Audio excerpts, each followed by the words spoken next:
on the top of the wings lessen, and the force of the air pressures exerted on the bottom of the wings creates lift. This is, in essence, what causes the aircraft to become airborne.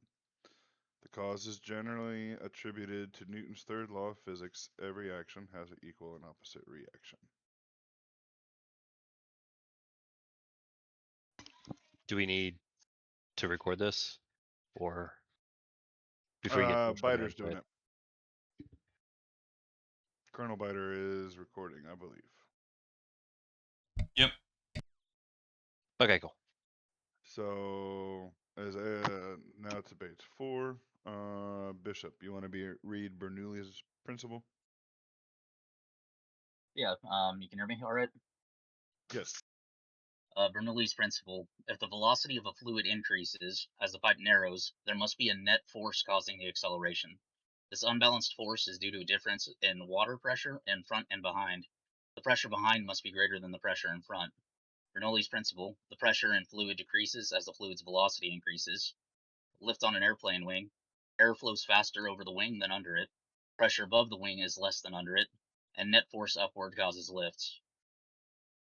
Aircraft move through space in a three-dimensional format, which differs greatly from the two-dimensional format that we are used to when operating vehicles on the ground. This is visualized best by imagining 3 sticks or rods being placed through the aircraft, facing up and down, front and aft, and left and right. Vertical axis: yaw axis passes through the aircraft from top to bottom. Rotation along the axis is called yaw, and the pedals are the primary source of control for yaw. Longitudinal axis: bank or roll axis passes through the aircraft from nose to tail rotation, and around this axis is called bank or roll. The pilot will change the bank angle by increasing the lift on one side and decreasing it on the other. The cyclic stick, flight stick,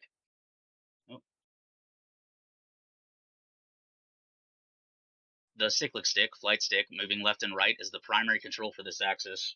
Through the pedals, yaw axis will have some secondary effect on the bank of the aircraft. Lateral axis, pitch axis, passes through the plane from the wingtip to wingtip. The rotation about this axis is called pitch axis. The pitch is changed by use of the cyclic stick forward and backwards. Would you like me to continue? No. Summerfield, you want to read stalls and vortex ring stick? I would love to read stalls and vortex ring state. So stalls and vortex ring states are not modeled in the basic flight model of Arma Reforger. However, both are represented in this training for future planning purposes. A stall is an aerodynamic condition where the angle of attack for the aircraft increases to a point where the aircraft overcomes the lift that it generates.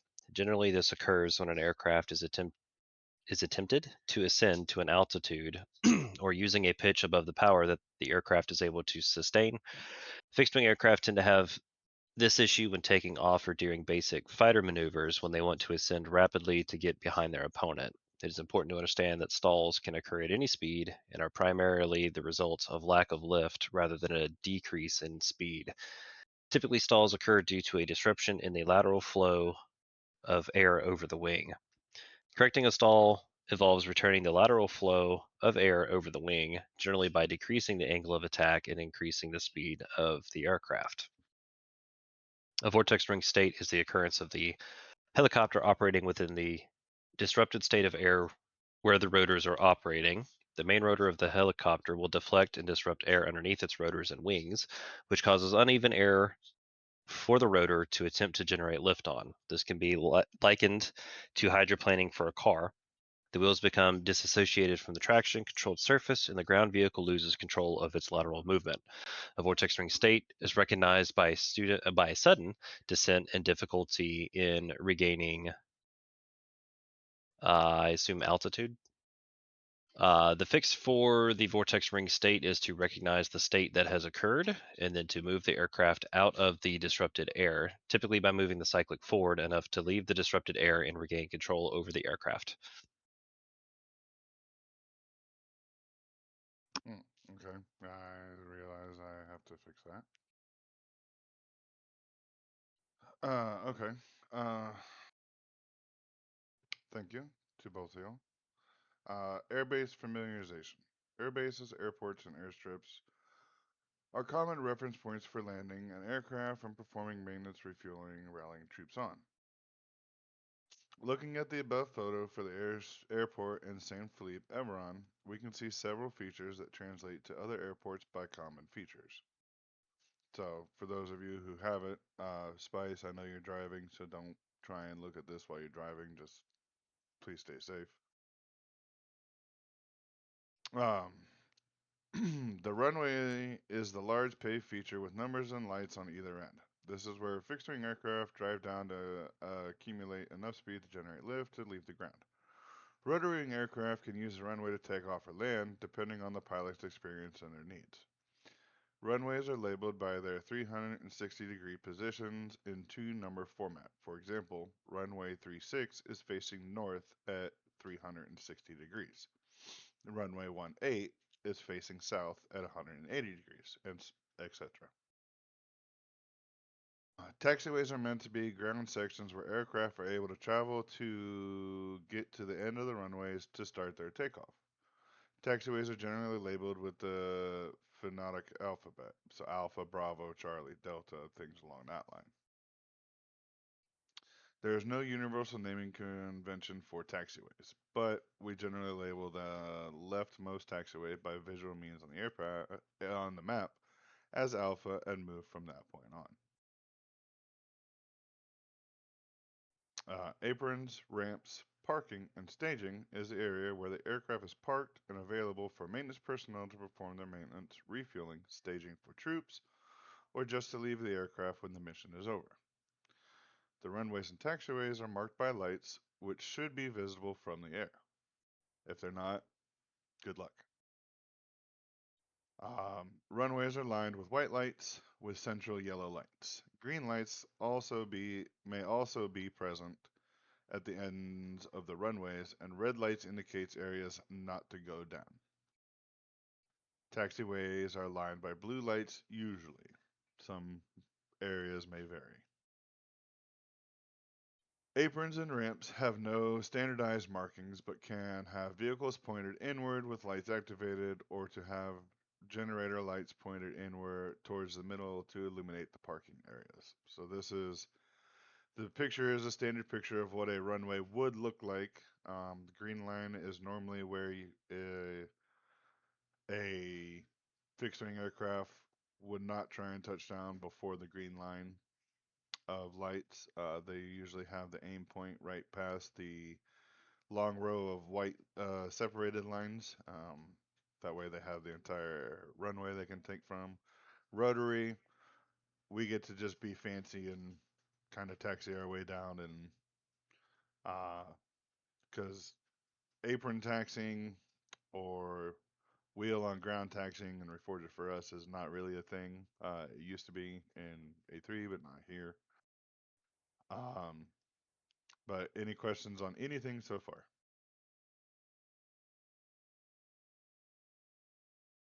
None.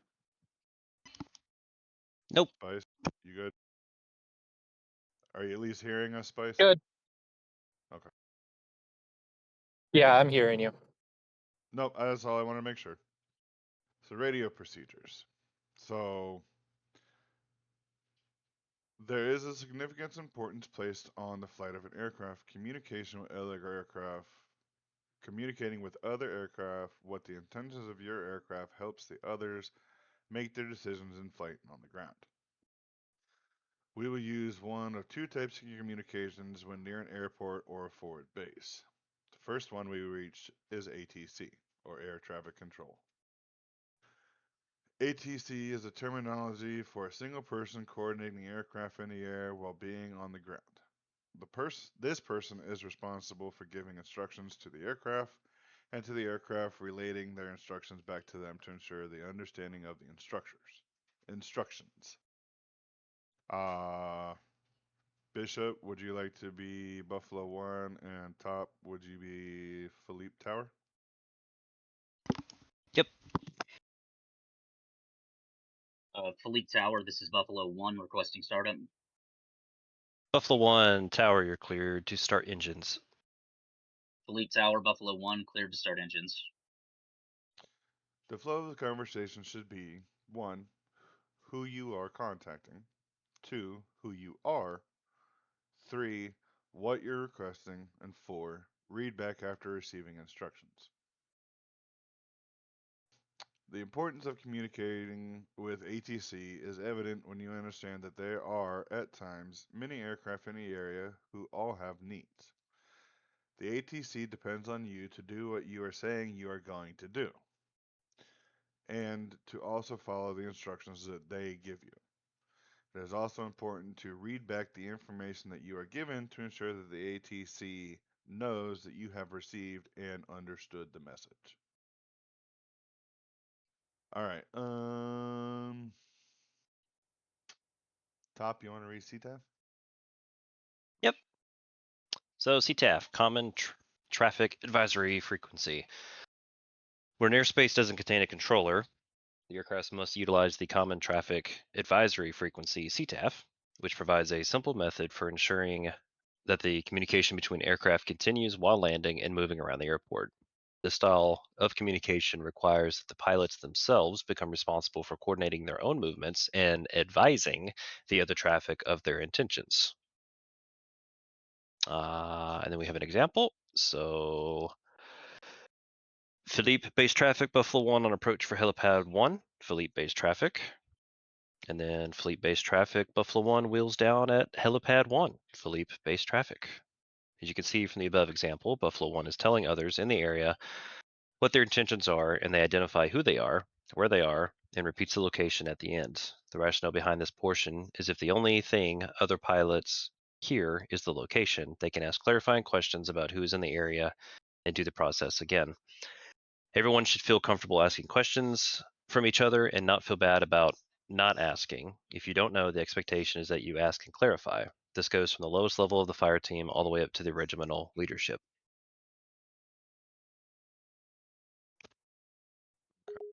Thank you for that. So, instrumentation.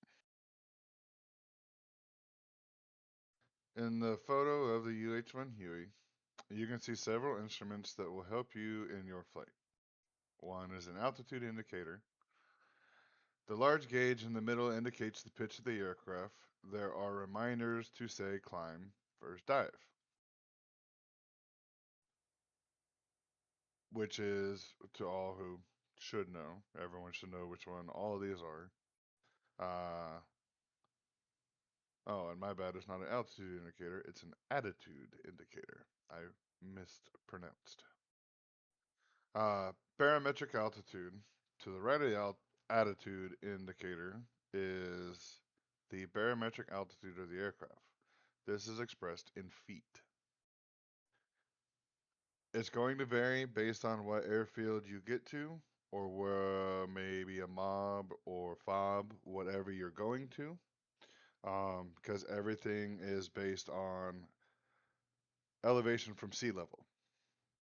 So you may have it may be set for sea level, but when you just lift off, you're not going to read 1 feet off the deck. You're going to read the barometric altitude of where you are relative to the sea level.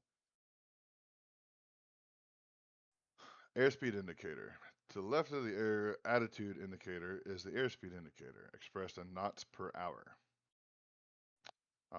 Then next is compass. Under the attitude indicator is the compass. It shows the cardinal direction as well as minimal degrees. As minimal degrees. Yeah, as well as. Yes, I had it right the first time. This will be a primary navigational tool. We all know the importance of the compass. Vertical speed indicator is the next instrument. Under the barometric altitude is the VSI, which shows you the horizontal speed of your aircraft. Spice, what's horizontal speed? Horizontal speed Mm-hmm. is the speed that you are traveling across the ground Very nice. or in a horizontal plane. Next is the backup compass. Now, remember, every aircraft is a little different. Huey's old. Huey's all analog. You know, our Blackhawk our Chinook, our Raider, all have different features, and our Little Birds all have different instrument rating, setups and doing. So, you know, everything is a little different, but it still is good to know the basics because if you understand the basics, you can understand the new fancy stuff. That's written weird, Yes, by the I way. know. I see this. Can you send me notes as to what you would like, what we need Yep. to update? Yep. Um, Backup compass.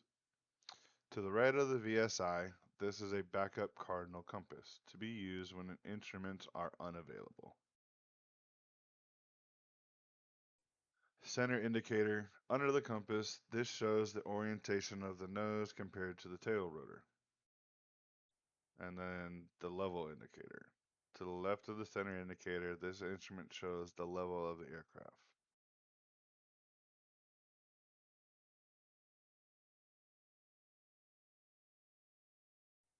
There are multiple other, but a lot of them don't exactly orient into Reforger.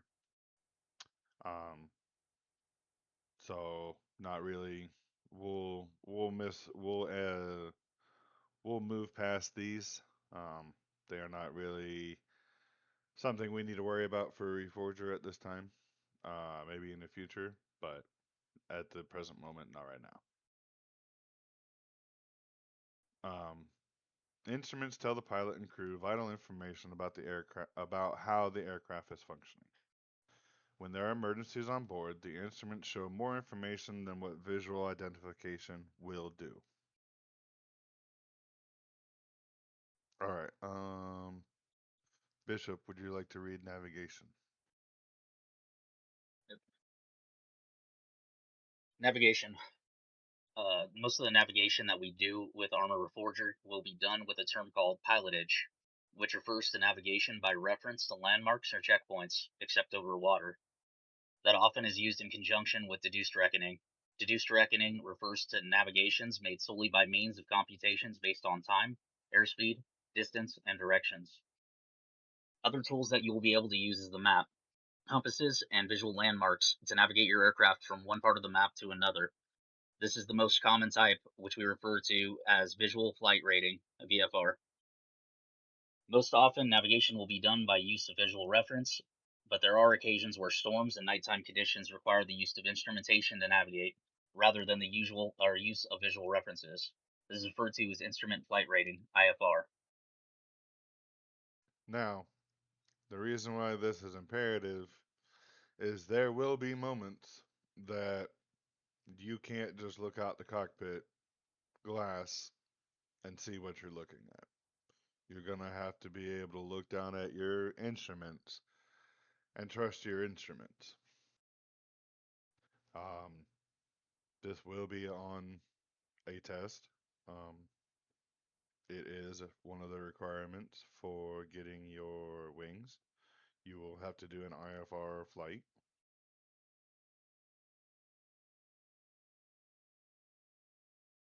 Um, so,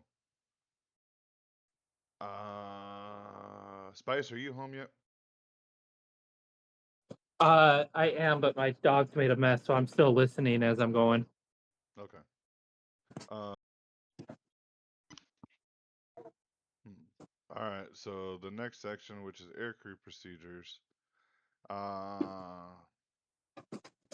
If you, when we get to it, if you want to read pilot, Bishop, you be co-pilot, and I will take crew chief, and if need be, door gunner, and we go from there. How about that? Sounds good. Okay. Aviation is a team focus. From the Get back in. bottom of the totem pole up to the very top. Back It in. is vital that all team members communicate with each other about obstacles and things that you can see, as the pilot themselves may not have the same visual reference that a door gunner may have. All right.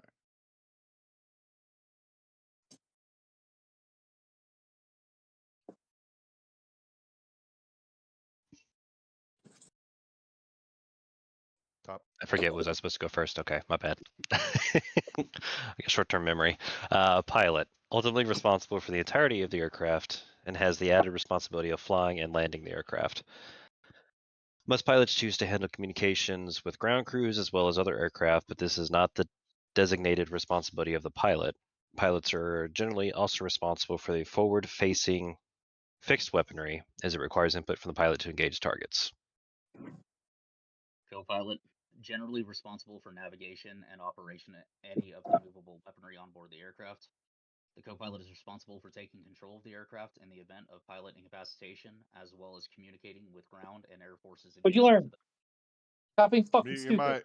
Hey, mute your mic, It's Spice. Spice. It is being recorded. Mute your mic.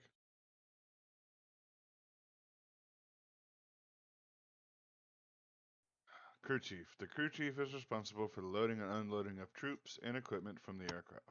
They are responsible for ensuring the side of the aircraft they are on, which is typically the left side for the crew chief, is free from obstructions and also for ensuring calling out information they are able to visually acquire on that side of the aircraft.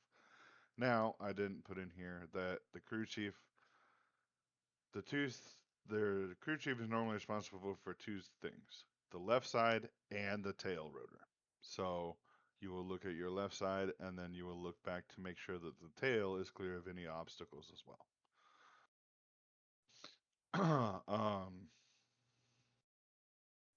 The crew chief is able to leave the aircraft, but also must communicate that information to the pilot and co-pilot. The crew chief also uses the aircraft weapon on their side of the aircraft, if so equipped, or hopefully not necessary, but it's there if it need be. Crew chiefs may be delegated the responsibility of communication with the ground forces. This is typically how it happens. Crew chiefs are responsible, are 95% of the time responsible for talking to whoever is on the air to ground net. Typically five. Sometimes it could be six or seven, depending on severity or situations. But normally the crew chief is responsible for air to ground net. Door gunner. The door gunner is typically responsible for you is I don't know why I put typically. That's my fault.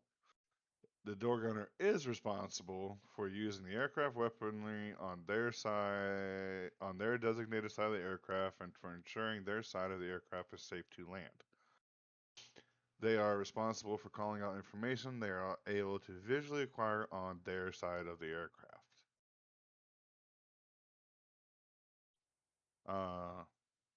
Pre-flight. The pilot and co-pilot check the aircraft to make sure that it is ready to fly. Conditions will be rated from green, which is ready immediately, to yellow, ready after minor correction, to red, ready after significant correction, down to black, aircraft is unable to fly. Once the go-ahead is given, the crew may board the aircraft. Now, that procedure is typically pilot will get, after they do their walk around, pilot will get in the aircraft, make sure everything is responding correctly to what they need, and then he will typically give the rest of the crew the okay to get in the aircraft. Ground operations. The entire crew will conduct checks of their respective areas. So, crew chief and door gunner check your weapons, including pre-planning navigation, loading supplies and ammunition, taxiing the aircraft, or waiting for the aircraft for further instructions. Flight operations covered by most of the course thus far. These are the specific tasks carried out during the flight phase. All right, so we're getting through this pretty good. Does anybody need a break or doing? I'm doing okay.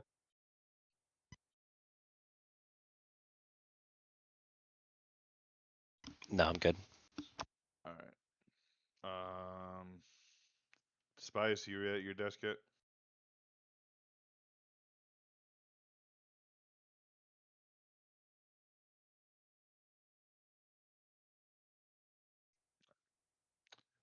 Top, you want to read traffic patterns?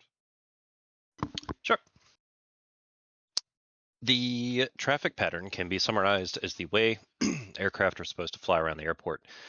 This creates lanes for the aircraft to travel in so that they can safely navigate and have a way to hold aircraft in a place while others are making landings or departure. A traffic pattern is generally to be flown at 1,000 feet and under 300 kilometers per hour for fixed wing aircraft. The pattern is usually flown at 500 feet and 150 kilometers per hour for rotary wing aircraft. There'll be specific parameters for each individual aircraft. Most airports will be flown in a left-hand pattern, which is referenced in the above figure. The pattern is broken down into several steps. So you have your departure leg / the upwind. This is the portion of the approach which is in line with the departure of outgoing aircraft. In real aviation, this would be with the wind flowing into you to help lift off the ground. Crosswind leg.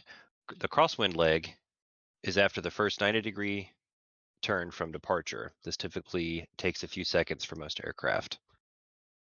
If you're downwind, the downwind leg is after the crosswind leg and extends past the runway. This would generally be the longest phase of the traffic pattern. Side note, typically that's the part of the traffic pattern that you want to join in on. You want to join in on the downwind at a 45-degree angle. The base leg is just like the crosswind leg, but in reverse for landing. This will be a quick phase of the pattern. And then final is the final approach, and it is the last part of the pattern before landing on the runway. If the pilot has decided that their final approach is not going the way they want it, they will abort the final leg and re-enter the pattern in the same direction, but to the right of the runway, which we will call the upwind leg. Remember, there's no shame in a go-around. Go-arounds are the product of good decision-making skills. And here is actually that reference that was supposed to be up there, so I'll have to fix that. As you can see, and like Top said, your pattern entry, you will enter. It is very, very, very preferred for you to enter on the downwind leg at a 45-degree entry because it is normally the safest part of any leg to enter. It is the longest for a reason. It is the safest to enter. It is the one that is highly, highly preferred to enter into. And normally you will give we'll say when you're out, one click out, you'll make your call to whether it is CTAF or ATC, stating your intentions to enter the downwind leg, and you will join the pattern that way.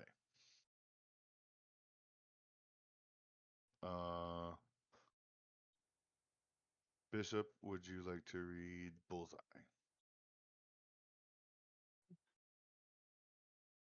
Bullseye. The bullseye and an authentication code are features of the map that should be placed somewhere on the map during mission planning. The commander overall may place this down, or this can be a function of the pilot and co-pilot. Bullseye is a fixed reference point on the map from which everything can be referenced. Typically, a bullseye is placed approximately halfway between the main base and the landing areas, but there's no specific SOP for where it must actually be placed. Bullseye references are made in the following order. 1. Bearing for bullseye. 2. Range from bullseye. 3. Altitude. This is known as BRA, short for bearing, range, and altitude. Authentication code is a 5-digit number that should be placed on the map by either the commander or the pilot and co-pilot. This code is designated to be able to pick out 2 or 3 of the numbers and add them together to ensure that the person that you are talking to with is, in fact, a friendly rather than an enemy who has intercepted your radio transmissions. Would you like me to continue? Yeah, you can read emergencies. Emergencies. While we can do everything right, there will always be the opportunity for the aircraft to take enough damage to not be able to fly. This can be as a result of enemy fire, poor maintenance, or damage sustained by poor landings. These are generally designated by destroyed, red status, main, or anti-torque rotors. There are also other things to consider about emergency landings. Some emergencies are not of a critical nature to stop flight immediately, but rather can delay landing, but should make landing a priority. This can be injury to pilot or other crew members, damage to main or anti-torque rotors, yellow status. In the event of an emergency, the following priorities are 1. Aviate, 2. Navigate, 3. Communicate. What this means is your priority is to fly the aircraft. Your responsibility is to do everything in your power to keep the aircraft in the air. The next thing you should think about after you've established the ability to keep the aircraft up is to navigate the aircraft to a location where you can get help, repairs, or a landing zone. Once you've established that portion, you should communicate with your friendly forces.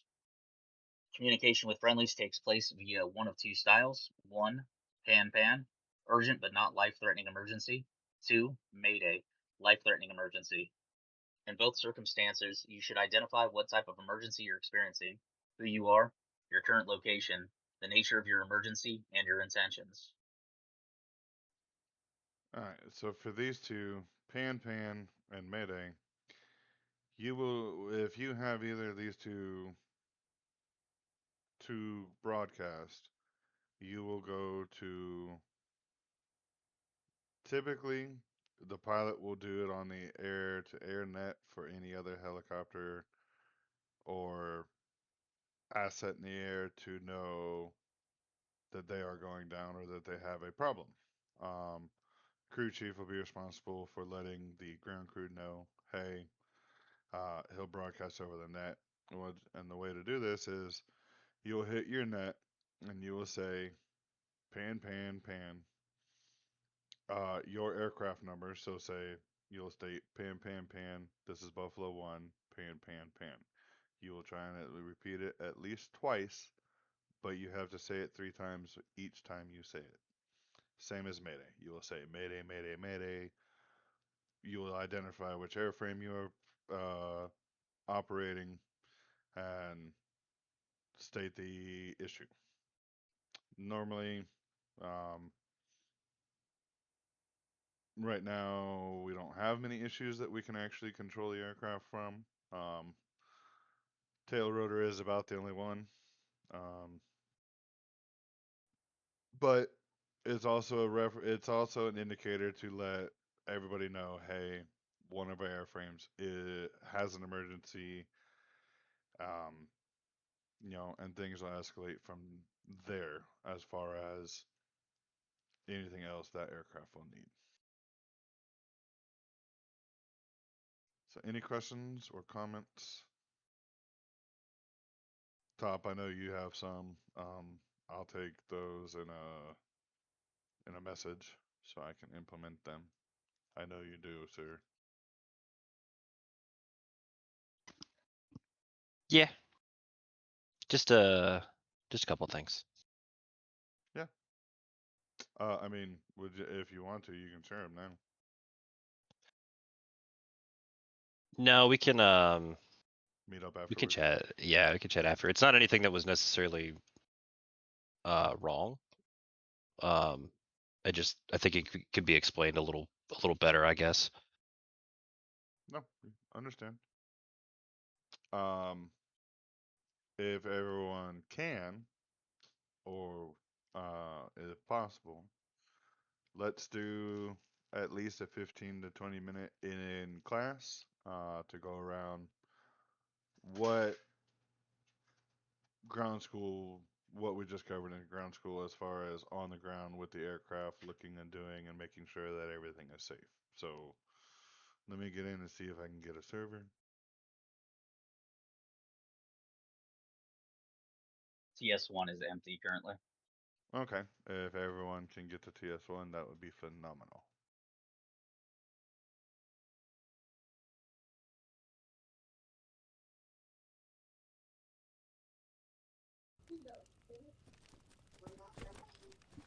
Okay.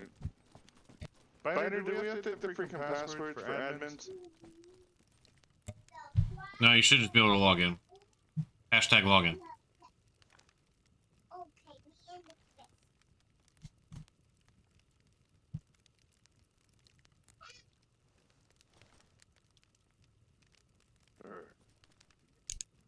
Is it not I working? just gave it a basic spawn point and everything like that for you, Peterson.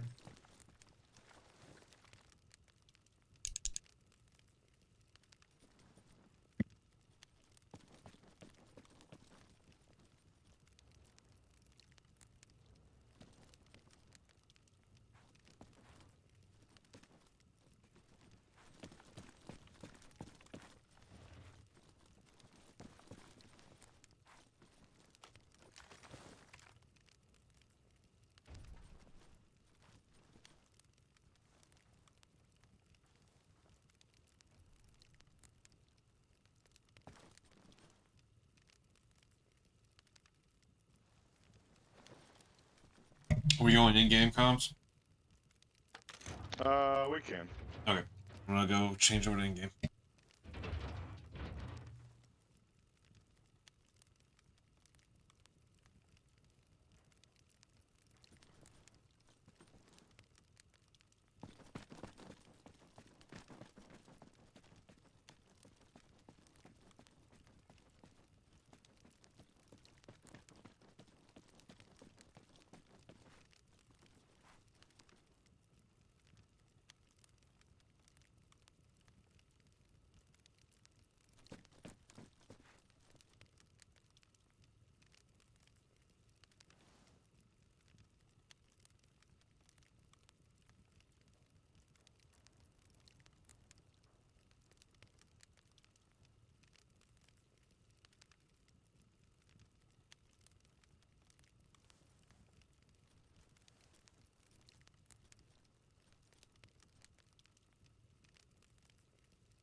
You know, it's such a glorious sight seeing all of our platforms back. We're still missing the Huey. Fuck that thing. I love the Huey. But I will admit, Fine. once I can learn how to fucking land this thing without crashing it, hopefully, this will be my baby.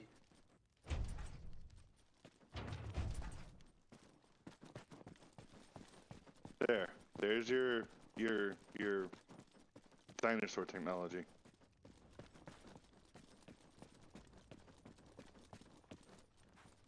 Yeah, it's nice though that we went from just having that to back to having all of that.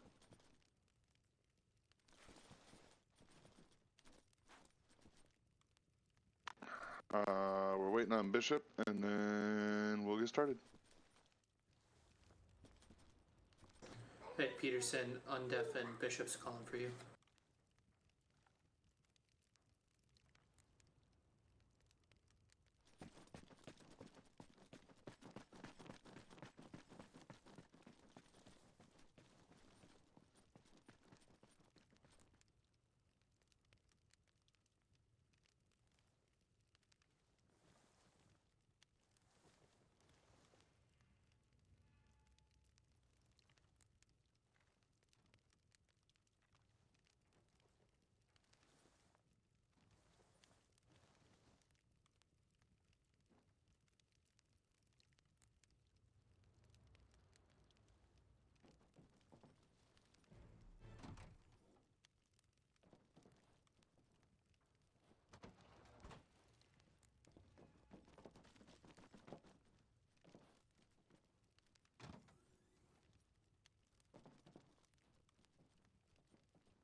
You done stuffing your face yet, Colonel?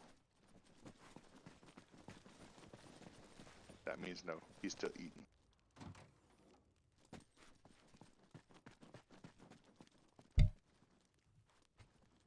I'll be fine. Just ignore me chewing. Hey, you're gonna stay back away from every helicopter while we check these because you don't need a repeat of the Operation Friday. What do you mean? No, it's totally fine. I blame Hilberg. I mean, Hilberg's not here to do his ping test, so you should be okay, theoretically.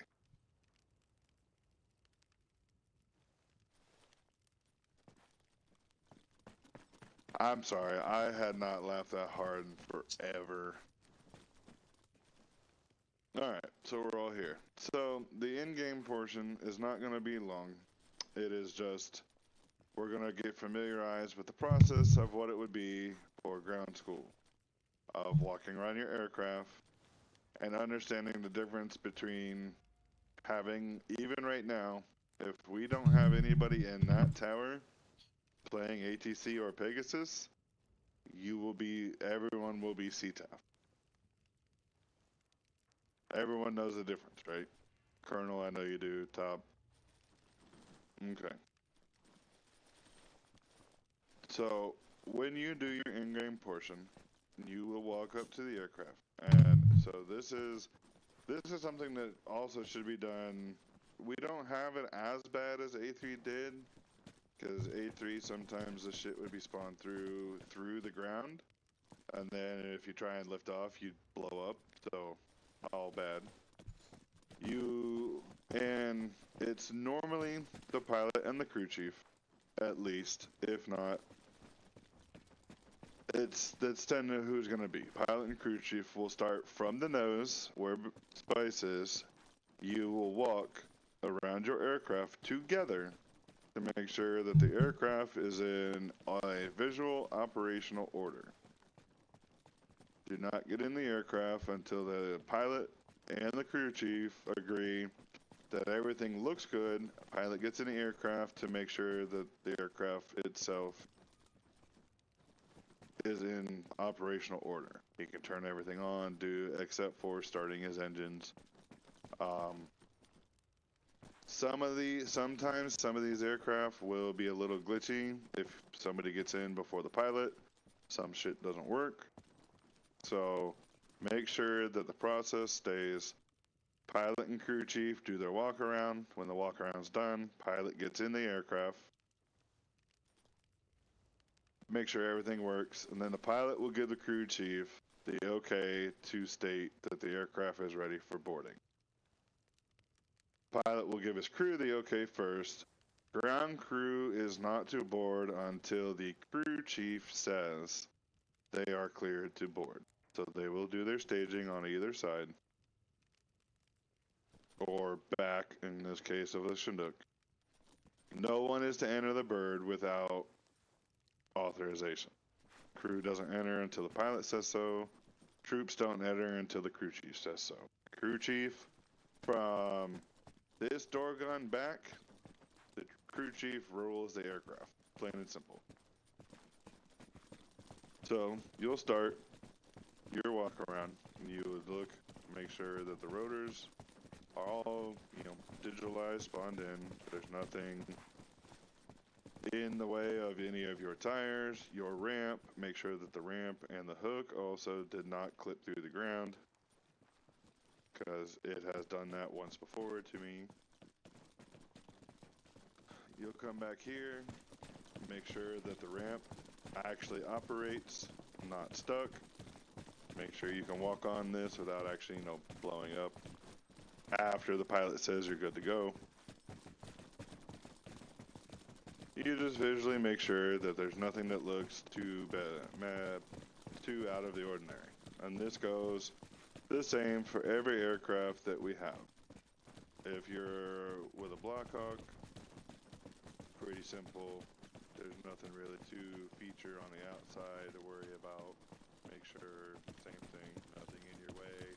Nothing that if for some reason, because if you go to lift off on the aircraft, some of these have a torque that'll pull right, pull left. If you don't have enough power yet, well, if you do that, and there's something right there to your right, like that Chinook, you can drift right into it.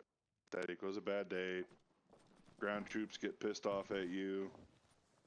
Ridicule shit starts, just a bunch of bad no-nos. For any of the weaponized or your CAS aircraft, your walk around will also include making sure you have all your weapons full, done. They're not look like they're hanging out, glitched. Could be a problem. Again, every aircraft, except for every transport aircraft, it is the pilot and the crew chief that will do the walk around. Every CAS or aircraft will be a pilot and co-pilot, because most of our CAS aircraft are non-crew chiefed, like Little Bird. Little Bird here doesn't have a crew chief. It's pilot and co-pilot. Carries 8 guys. Always playing with something top. Pilot and co-pilot will do your walk around of this. Be done, plain and simple. You know, this is also going to be your easiest aircraft to ever do a walk around on. You don't even have to technically walk around it. Just kind of everything's in like 10 feet of you. But Apache, Bison, Sparrow, you make sure that nothing looks out of whack with the weapons. Sparrow right now, the one with the trips configuration with the big 50 cal. You're gonna see there's twin 50 cals. One's gonna stay on the helipad when the Sparrow actually takes off. You know, things like that. That you're gonna make sure you see that kind of thing, because it hasn't given us a problem yet. On the ground wise, but in the air, if you're running the trips configuration, one of you're gonna have 2 50 cal weapon systems, and one of them is not going to work. The other one may work for you, but you're not actually shooting anything. The one that tends to work is the one that you don't hear you're shooting, and don't see your tracers, but that's actually the one that's on your aircraft working. So they're trying to find a fix, but hey, can he get a lightning bolt? Spider. I'm trying not to laugh so hard. I flew to my mouth. Does anybody have questions about what a ping test is? Nah, we got video proof of what happens. Do not shoot him, Spice. Oh my Ping god. test can also be a physical test to determine the natural frequencies in aircraft structure and component. It's called percussive maintenance. I say it How does ping typically test in ends practice? in an explosion. Bad thing is normally someone decides to run towards it. I don't know what you're talking about. This involves tapping the structure. Measuring its vibrations I'm and moving identifying before potential he lights that weaknesses or areas of motherfucker on concerns. fire again. I did tell him to come do that because you were talking about doing ping tests. I was like, this is the perfect timing. I figured. Thank you, Hilberg. Guys, you got any questions about it? Nope. Spice. Top. You got anything, or am I missing anything when it comes to our walkarounds? It's been a bit since ground school for me, but I think I covered everything. It sounded good. I was kind of bouncing around in Game Master, so but the parts I heard most of it, and it all sounded thorough and accurate. So This is why we don't give the infantry guys big things to play with. It's still going. It is. It's. The travel time on those, or travel distance, is about 2.7 kilometers. I heard the boom. Yeah, I understand. Trust me, I know it's 2.7 kilometers because somebody over here shot fucking Raider 1. Yeah, that's in a straight line. Typically, if you fire it within a 42-degree arc, you can get it to travel 2.3 to 2.5 and hit a target way out your render. Look. That was my bad, and then I owe the apology to Top. The other one's not here, and I don't really owe him an apology because he earned it. Fair enough. Top, Am I good to I'm stop sorry recording? for having. Yes. Yeah,